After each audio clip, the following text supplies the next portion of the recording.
So yun guys, for today's video, mag-iihaw tayo ngayon ng salmon kabuto shoyaki.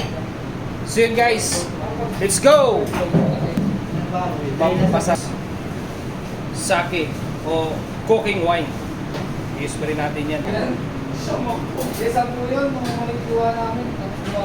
I-spray tayo. Spray natin guys. Sa Hotel Mura 3 pieces. Ay, Napakasarap yan.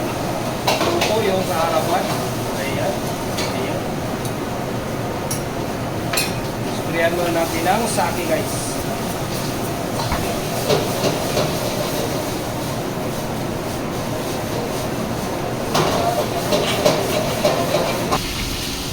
Datings natin.